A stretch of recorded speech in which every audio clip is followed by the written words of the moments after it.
Do you hear that? Oh, that's good. Right?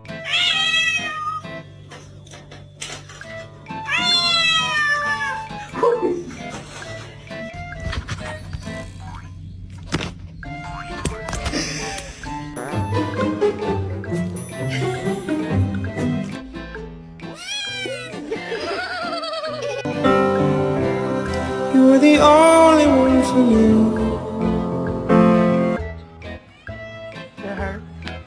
Help, Daisy.